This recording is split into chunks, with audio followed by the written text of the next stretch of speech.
نہ رسول کی. اس کے باوجود جب امام اللہ اکبر کہتا آپ سر جھکا لیتے ہیں. دنیا کی واحد قوم یہ ہے جو اپنے رب کو دیکھے بغیر سجدے میں چلی جاتی ہے. دیکھے بغیر. ہم ہر ایک کو اس طرح سے اب کیسے مانیں؟ ہم اپنے رب جس کے دربار میں ہم سر جھکاتے ہیں اس کے متعلق ہمارا عقیدہ یہ ہے وہ نظروں میں سما نہیں سکتا، اور جو نظروں میں آ گیا وہ خدا ہو نہیں سکتا. تو دنیا میں جو چیزیں بھی نظر آتی ہیں جن کو خدا بنا لیتے ہیں لوگ، یہ سمپل سا ایک فارمولا ہے، وہ خدا ہو نہیں سکتے کیونکہ ہمیں سب دکھ رہے ہیں. جو چیز دکھتی رہے گی وہ خدا ہو نہیں سکتی. اب یہاں پر گائے کا ذکر قرآن کی الحمدللہ ہمارے لیے انعام ہے میرے رب تعالیٰ کا کہ اس نے ہمارے ماں باپ ہماری برادری کے ہی بنائے ہیں، یعنی انسانوں میں سے ہی بنائے ہیں. جانور کو ہماری ماں نہیں بنایا الحمدللہ. بیل کو بھینس کو ہمارا باپ نہیں بنایا. یہ رب ذوالجلال کا احسان عظیم ہے، اللہ تعالیٰ کا فضل و کرم احسان ہے. سنیے، موسیٰ علیہ السلام کی قوم میں ایک مرتبہ ایک بندے کا قتل ہو گیا. وہ بڑا مالدار آدمی تھا، پیسے والا تھا، مر گیا. اب اس کے رشتہ دار سب قاتل کو تلاش کرنے لگے کہ آخر اس کو مارا کون ہے. تو موسیٰ علیہ السلام کے پاس وہ لوگ آئے. ایک قوم قرآن پاک میں اس کا ذکر کثرت سے آیا ہے، بنی اسرائیل. اسی قوم میں موسیٰ علیہ السلام بھی پیدا ہوئے ہیں. وہ قوم موسیٰ علیہ السلام کی نہیں بلکہ وہ ایک خاندان کا نام ہے جو حضرت یعقوب علیہ السلام کی اولاد سے چلا ہے. موسیٰ علیہ السلام بھی اسی قوم کے نبی تھے. بنی اسرائیل کا ذکر کثرت سے آپ سنتے بھی ہوں گے. ایک بڑی ڈھیٹ قوم تھی. ان کے لیے اللہ نے اتنے انعامات نازل کیے. من و سلوہ اترتا تھا، جنتی کھانا ان کے لیے اترتا تھا. روزانہ کچھ کماؤ نہیں، کچھ نہیں، بیٹھے رہو، رب تعالیٰ جنت سے کھانے اتارتا تھا. لیکن ان کے لیے حکم یہ تھا کہ جمع کر کے نہ رکھو. وہ بھروسہ نہیں رکھتے تھے، جمع کر رکھنے لگے. پھر اس کے بعد ان ظالموں نے موسیٰ علیہ السلام سے کیا کہا؟ فَادْعُ لَنَا رَبَّكَ يُخْرِجْ لَنَا مِمَّا تُنْبِتُ الْأَرْضُ مِن بَقْلِهَا وَقِثَّائِهَا وَفُومِهَا وَعَدَسِهَا وَبَصَلِهَا. اے موسیٰ اپنے رب سے ذرا دعا کیجئے زمین کی کچھ بھاجی وجی نکال کر کے دے ہم کو. ککڑی، مولی، پیاز، بھاجی یہ ہم کو چاہیے. کتنی یہ نیچ سوچ اس کو قرآن نے کہا اتستبدلون الذی هو ادنی بالذی هو خیر. جنتی کھانے کو چھوڑ کر تم زمین کی ککڑی مولی پسند کر رہے ہو. خیر، رب تعالیٰ نے وہ انعام اٹھا لیا. من و سلوہ جو اترتا تھا وہ ختم ہو گیا. اگر وہ قوم نافرمانی نہ کرتی تو من و سلوہ آج بھی اتر رہا ہوتا. خیر، وہ قوم بنی اسرائیل موسیٰ علیہ السلام کے پاس آئے اور پوچھا کہ ہمارے ایک بھائی کا قتل ہو گیا ہے، مردہ پڑا ہے، اس کے قاتل کو معلوم کرنا ہے. موسیٰ علیہ السلام اللہ کے نبی رب تعالیٰ سے عرض کرتے ہیں اے رب ذوالجلال، یہ میری قوم پوچھ رہی ہے اس کا قاتل کون ہے، بڑا مالدار آدمی ہے، مر گیا ہے. تو اللہ تعالیٰ نے فرمایا موسیٰ ان سے کہو کہ ایک گائے لا کر کے ذبح کریں. ایک گائے لائیں اور اس کو ذبح کریں. آپ سوچیں، آپ تو بنی اسرائیل نہیں، امت محمدیہ ہیں، لیکن دماغ میں یہ چیز آتی ہے کہ مرنے والا مر گیا، اس کے قاتل کو معلوم کرنے کے لیے گائے ذبح کرنے کا حکم کیوں ہو رہا ہے؟ گائے ذبح کرنے کا حکم کیوں ہو رہا ہے؟ اس سے اس کا کیا کنیکشن ہے، کیا تعلق ہے؟ لیکن اللہ تبارک و تعالیٰ جو چاہتا ہے وہ ہوتا ہے، وہ قادر مطلق ہے. ضروری نہیں کہ ہر چیز کا کنیکشن ہمیں سمجھ میں آ جائے، ضروری نہیں کہ ہر چیز کی حکمت ہمیں معلوم ہو جائے. وہ قادر مطلق رب تعالیٰ ہر چیز کا سبب اور حکمت خود جانتا ہے، ہماری نظریں وہاں تک نہیں پہنچتی. تو ایسے معاملات میں ہونا کیا چاہیے؟ اللہ تعالیٰ کی ذات پر یقین رکھنا چاہیے. وہ جو فرما رہا ہے وہ حق فرما رہا ہے. لیکن اس قوم نے مذاق اڑایا، کہا اے موسیٰ کیا آپ ہمارا مذاق کر رہے ہیں؟ ہم تو قاتل پوچھنے آئے اور آپ گائے ہم سے ذبح کروا رہے ہیں. موسیٰ علیہ السلام نے کہا میں جاہلوں میں سے نہیں، میں اللہ کا نبی ہوں، جو کہہ رہا ہوں وہ رب تعالیٰ کی وحی سے کہہ رہا ہوں. خیر وہ ڈر گئے، کہا ٹھیک ہے ہم ذبح کریں گے. ذرا یہ رب تعالیٰ سے پوچھیے وہ کیسی گائے لائیں. اللہ نے مطلق فرمایا کہ ایک گائے ذبح کرو. تو انہوں نے سوال کیا کیسی گائے ہونا چاہیے. اگر کوئی بھی گائے وہ ذبح کر دیتے تو حکم پر عمل ہو جاتا، لیکن سوال جب بندہ زیادہ کرتا ہے تو اپنے اوپر ہی مشقتیں لاد لیتا ہے. جیسے پوچھے گا ویسی چیزیں بڑھتی چلی جائیں گی. انہوں نے پوچھا تو رب تعالیٰ سے حضرت موسیٰ علیہ السلام نے عرض کیا مولا یہ پوچھ رہے ہیں کیسی گائے ہونا چاہیے. قال انه يقول انها بقرۃ لا فارض ولا بکر عوان بین ذلک فافعلوا ما تؤمرون. ایسی ہونا چاہیے جو بچی بھی نہ ہو بوڑھی بھی نہ ہو، بالکل جوان ہونی چاہیے، جوان بیچ کی عمر کی ہو، ایسی گائے ذبح کریں.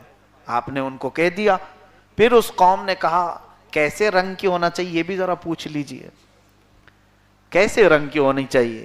موسیٰ علیہ السلام نے پوچھا. نبی جو ہوتا ہے وہ امت اور رب کے درمیان واسطہ ہوتا ہے. مخلوق دیکھیں یہاں پر ایک عقیدہ یہ بھی ہے کہ یہ بنی اسرائیل ڈائریکٹ رب تعالیٰ سے دعا کیوں نہیں کر رہے ہیں کہ اے مولا تو اس قاتل کو بتا دے یہاں مرا ہوا ہے. وہ کس کے پاس جا رہے ہیں بار بار؟ نبی کے پاس جا رہے ہیں. اے موسیٰ آپ پوچھ کر کے بتائی. وہ بار بار پوچھ رہے ہیں اور بتا رہے ہیں. اس آیت سے بھی پتا چلتا ہے کہ بغیر نبی کے وسیلے سے رب تک پہنچنے کی بات فضول ہے. بے ان کے واسطے خدا کچھ عطا کرے ہاشا، غلط یہ ہوس بے بصر کی ہے. اعلیٰ حضرت فرماتے ہیں میرے عزیزو، حضرت موسیٰ علیہ السلام نے کہا اب رب فرما رہا ہے صفراء فاقع لونہا تسر الناظرین، پیلے کلر کی ہونا چاہیے اور ایسی ڈبڈباتی ہوئی رنگت کے لوگوں کو دیکھنے میں بھا جائے، پسند آئے، اچھی لگنے لگے. اللہ نے فرمایا دو شرطیں بڑھ گئیں. اب عام گائے ذبح نہیں کر سکتے، جوان ہونی چاہیے.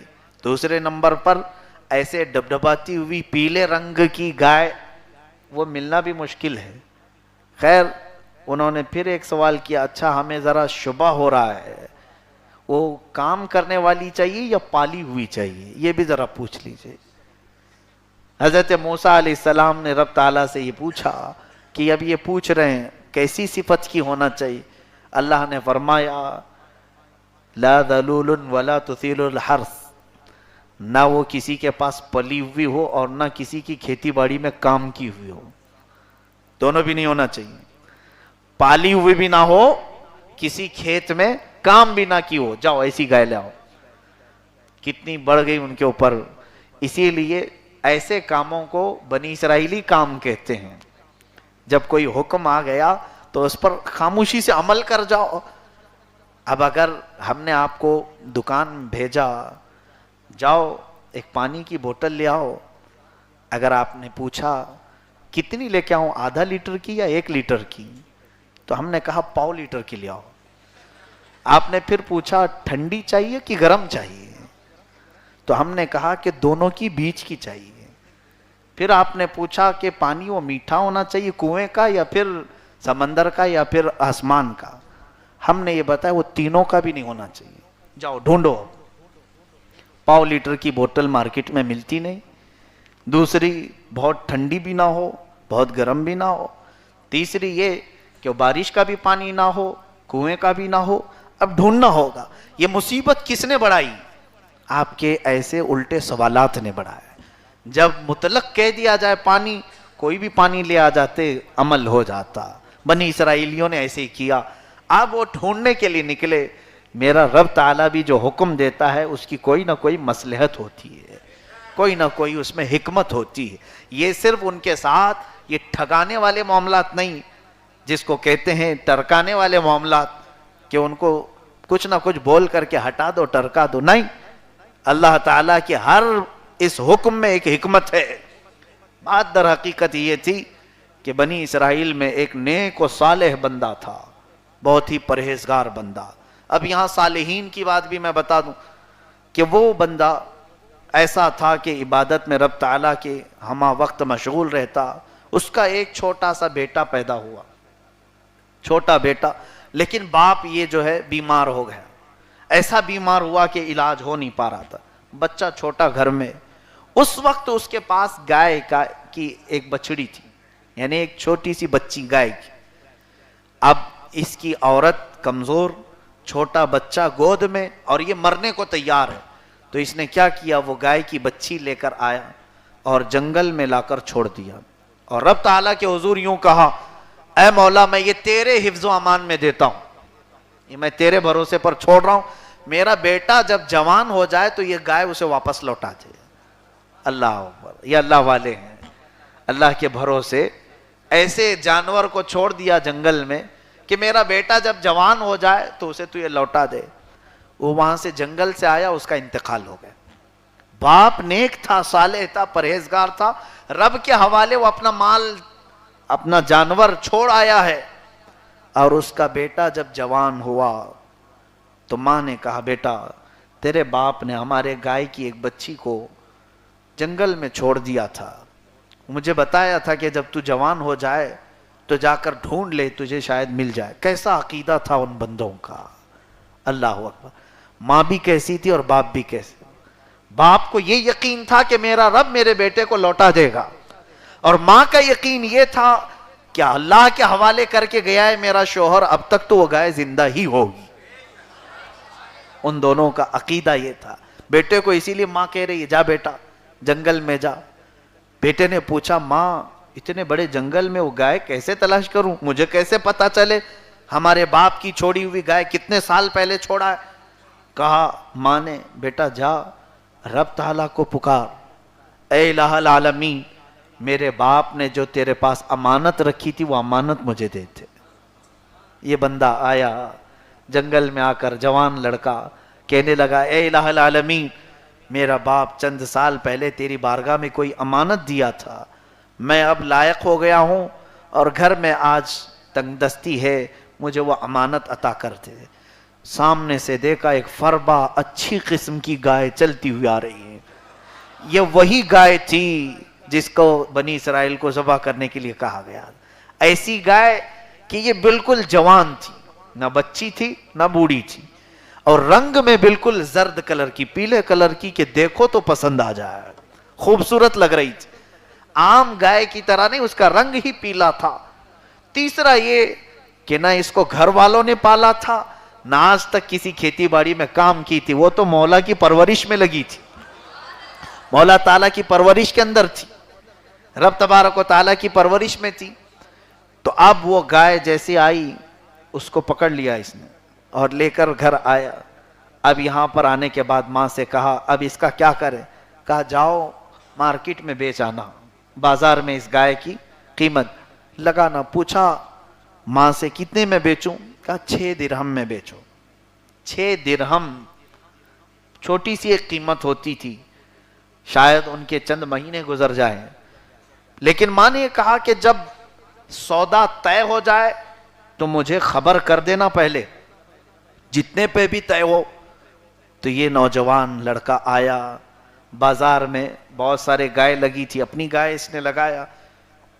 2 خریدار آئے, انہوں نے پوچھا گائے کی کیا قیمت ہے. کہا کہ 6 درہم. تو خریدنے والوں نے کہا ہم 12 میں لینا چاہیں گے, دو گے. 12 میں ہم خریدنا چاہتے ہیں. تو اس نوجوان نے کہا ٹھیک ہے دوں گا, لیکن پہلے اپنی ماں کو پوچھ کیا ہوگا. ماں نے کہا ہے جب سودا طے ہو جائے تو خبر کر دو. وہ آیا. اب ہم ہوتے تو بیچ باچ کر کے چلے آتے, 6 کھا لیتے, 6 ماں کو دے دیتے. ماں کو اتنا ہی کہتے 6 میں بک گیا ہے. خیانت خیانت خیانت. واپس آیا اور ماں سے کہا ماں 2 خریدار آئے ہیں, میں 6 میں بیچنا چاہ رہا ہوں لیکن وہ 12 میں خرید رہے ہیں.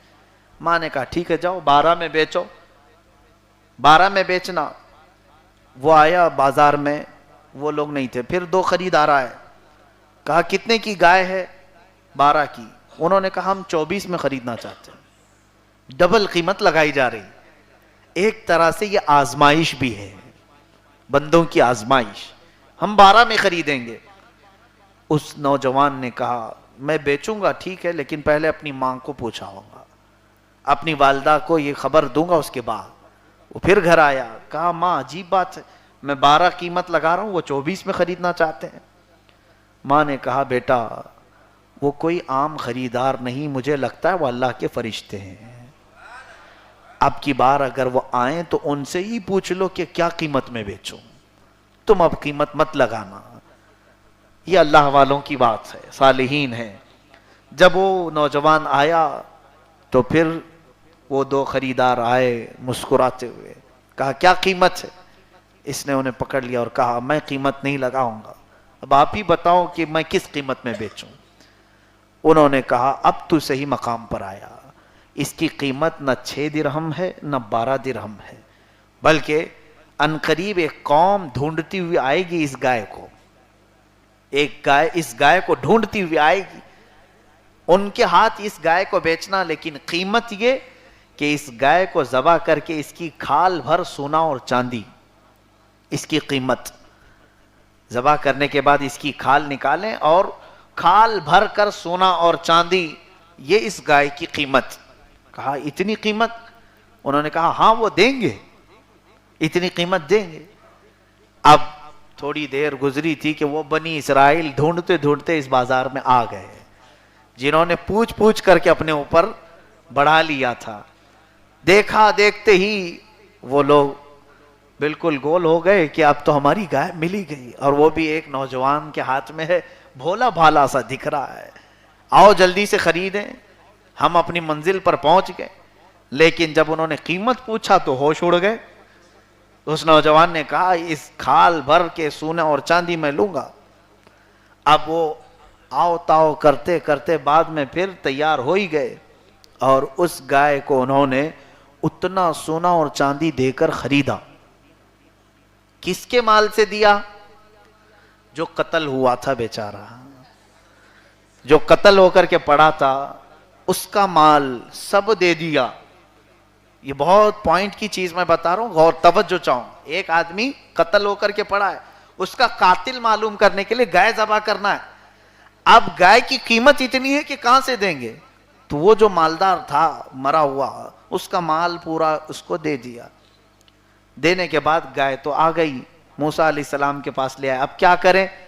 اللہ نے فرمایا کہ اس کو ذبح کرو اور اس کی پونچھ نکال کر اس مرے ہوئے آدمی پر مارو، اس کی دم نکال کر اس مرے ہوئے آدمی کو مارو۔ اس گائے کو ذبح کر کے انہوں نے اس کی دم لے کر اس مرے ہوئے آدمی کو مارا تو وہ زندہ ہو گیا، زندہ ہوا۔ قرآن میں اس کا ذکر ہے۔ موسیٰ علیہ السلام نے پوچھا اے مقتول بتا تجھے کس نے قتل کیا؟ وہ جانتا تھا۔ اس نے کہا میرا چچیرا بھائی میرے مال پر قبضہ کرنے کے لیے مجھے قتل کیا۔ اس نے اس کا سب کچھ بتایا اور پھر واپس مر گیا۔ قاتل معلوم ہو گیا، اتنا سارا معاملہ ہو گیا، قاتل معلوم ہوا۔ جو اس کی جائیداد پر بیٹھنے والا تھا، اپنے چچیرے بھائی کو مار دیا ایک بندے نے، اب وہ گرفتار ہوا۔ اب قتل کی سزا کیا ہے؟ اس کا بھی قتل، یہ بھی قتل ہو گیا۔ اور مال جس کی وجہ سے قتل کیا تھا وہ کہاں گیا؟ گائے والے کے پاس گیا۔ یہ رب تعالیٰ کا نظام ہے۔ اللہ فرماتا ہے رب تبارک وَلَقَدْ كَتَبْنَا فِي الزَّبُورِ مِن بَعْدِ الذِّكْرِ أَنَّ الْأَرْضَ يَرِثُهَا عِبَادِيَ الصَّالِحُونَ، میری پاکیزہ زمین میں صالحین کو ہی اس کا وارث بناتا ہوں۔ کوئی ظالم اگر تھوڑی دیر کے لیے قبضہ کر بھی لے تو زیادہ دیر تک نہیں، پھر اہل حق کا وہ ورثہ واپس انہیں مل ہی جاتا ہے۔ اہل حق کی وراثت ہے، یہ مل کر رہے گی۔ اب وہ بندہ جو نوجوان اتنا چاندی اور اتنے مال کا، اتنے سونے کا مالک بنا، کس بنیاد پر؟ کس بنیاد؟ اس کے باپ کی نیکیاں، اس کے باپ کا توکل تھا جو رب نے بچوں کو بھی نوازا۔ پتہ یہ چلتا ہے کہ باپ اگر صالح ہو تو اس کی صالح ہونے اور نیکیوں کا انجام اور اس کے نتیجے اولاد کو بھی ملا کرتے ہیں۔ اور بعض تفسیر کی روایات میں یہ بتایا گیا ہے نیک و صالح باپ گزرا ہے تو اس کی نیکیوں کا اثر اللہ اس کی 7ویں پشت تک قائم رکھتا ہے۔ 7ویں پشت تک کوئی نہ کوئی نیک ضرور پیدا ہوگا۔ آج ہو سکتا ہے تمہارے ہی بچے نافرمان بن گئے، تمہاری نیکیوں کے باوجود مایوس نہ ہونا، ان کی اولاد یا ان کی اولاد کی اولاد میں ضرور مولا تمہاری نیکیوں کا وارث پیدا کرے گا، نیکیوں کا وارث پیدا ہوگا، یہ کہیں رائے گا نہیں جائیں گی۔ بنی اسرائیل میں رب تعالیٰ کی ذات پر توکل کرنے کا اللہ نے یہ اجر دیا. آج اسی چیز کی ہمارے اندر کمی ہے، مولا کی ذات پر یقین، توکل. صحابی رسول کی بات بتاتا ہوں اور آج کی تفسیر کا اختتام. ایک صحابی تھے، ان کی عورت حاملہ تھی، پریگننٹ تھی، جا رہے تھے تجارت پر. خاتون نے کہا ایسی حالت میں مجھے چھوڑ جا رہے ہو، بچے کی ولادت کے دن قریب آئے. صحابی رسول نے کہا پیٹ پر انگلی رکھی، کہا گھبرانا مت، یہ تیرا جو بچہ ہے پیٹ میں، اس کو میں اللہ کی حفاظت میں دے کے جا رہا ہوں، صحیح سلامت پیدا ہوگا انشاءاللہ. چلے گئے تجارت میں گئے. ادھر ان کی خاتون درد ذہ میں مبتلا ہوئی. ولادت کا جو درد ہوتا ہے وہ درد برداشت نہ کر پائیں اور انتقال ہو گیا. بچے کے پیدا ہونے سے پہلے ہی انتقال کر گئے، بچہ نہیں ہوا. لوگوں نے اٹھایا جنازہ اور لے جا کر دفن کر دیا. وہ صحابی واپس آئے تجارت سے تو 3 دن کے بعد انہیں خبر ہوئی تو جلدی سے واپس پہنچے اپنے وطن.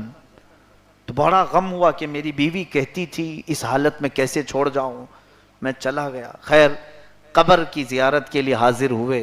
3 دن کے بعد قبر کے پاس جا کر دیکھتے ہیں تو ایک چھوٹا سا بچہ وہاں کھیل رہا ہے، ہاتھ پیر زمین پر مار رہا ہے، چلا رہا ہے. انہوں نے دیکھا کہ اس قبر میں بچہ کہاں سے؟ غیب سے ندائی، اے بندے یہ تیرا بیٹا ہے، اسے اٹھا لے، جانے کے وقت تو نے اسے ہمارے حفظ و امان میں دیا تھا، ہم نے اس کی حفاظت کی، اور تو تیری بیوی کو بھی دے جاتا تو ہم تیرے آنے تک اس کی حفاظت کرتے. انہوں نے پیٹ پر انگلی رکھ کر کیا کہا تھا؟ میں اس بچے کو اللہ کی امانت میں دے جاتا ہوں. آواز آئی تو اپنی بیوی کو بھی ہمارے حوالے کرتا تو تیرے آنے تک اس کی حفاظت کرتے. رب ذوالجلال ہماری امانتوں کا حافظ ہے، ہمارے اعمال کا بھی حافظ ہے، لیکن یہاں بندے اپنے اعتبار سے سوچتے ہیں. اسی لیے ہر چیز پر آپ ایک تصور قائم کر لو، چاہے میرا مال ہو، چاہے میری اولاد ہو. بچوں کو رات میں سلانے کے وقت ان کی پیشانیوں پر ہاتھ پھیرتے ہوئے اتنا کہہ دو توکلت علی اللہ، میں ان بچوں کو اللہ کے حوالے کر دیا ہوں. رات بھر مولا ان کی نگرانی کے لیے فرشتے اتارے گا. اپنی اولاد کے لیے، اپنے مال پر ایک مرتبہ نظر ڈال کر آپ کہیں توکلت علی اللہ، اللہ پر میں بھروسہ کیا اور چھوڑ دیا اللہ کی امان میں. دنیا کی تجوریوں کے چور تو ہوں گے مگر مولا کی امانت کو چرانے والا کوئی نہیں ہوگا. رب تعالیٰ کی ذات پر یقین اور توکل پیدا کریں. آج کے اس بارے میں بہت سارے ذکر ہیں، مولا قرآن سمجھنے اور اس پر عمل کی توفیق عطا فرمائے. انشاءاللہ العزیز کل سے سوالات جوابات کا بھی سیشن ہوگا. جن کے ضروری سوالات ہوں گے وہ ہمارے پاس پیش کریں. عورتوں کے لیے بعض یہ سوالات آئے، اسپیکر میں قرآن کی تلاوت تو چل رہی ہے، بعض عورتیں یہ سوال کرتی ہیں کیا ہم اسی پر تراویح کی نماز پڑھ لیں؟ نہیں، وہ قرآن تو سن سکتی ہیں، جیسے ہماری نماز ہو رہی ہے وہ اپنی نماز پڑھتی رہیں، قرآن سنتی رہیں، لیکن اپنی نماز اپنے اعتبار سے پڑھتی رہیں. اقتدا کی نیت نہ کریں، اقتدا کی نیت کرنا جائز نہیں. اس کے علاوہ اور بھی جو بھی معاملات آپ کے ہوں گے کل سے انشاءاللہ سوال جواب کا سیشن بھی ہوگا، اور بعد نماز فجر عقائد کا درس انشاءاللہ جیسے ہمارا معمول تھا. اور صرف 15-20 منٹ کے بعد نوجوان بچوں کے لیے میں نے ختم قرآن کا ارادہ کیا ہے. انشاءاللہ کل سے یہ میرے پاس روز 1 پارے کی تلاوت کریں گے، میں پڑھاؤں گا. جب تراویح میں ہمارے 27ویں شب کو قرآن ختم ہوگا تو ان سب نوجوان بچوں کا بھی قرآن ختم ہوگا انشاءاللہ. انشاءاللہ میرا ارادہ ہے اس بار مدینہ مسجد میں 100 ختم قرآن آپ دیکھیں گے انشاءاللہ. اللہ تعالی ہمارے ان تمام ارادوں کو پائے تکمیل تک پہنچائے. وآخر دعوانا ان الحمدللہ رب العالمین. السلام علیکم.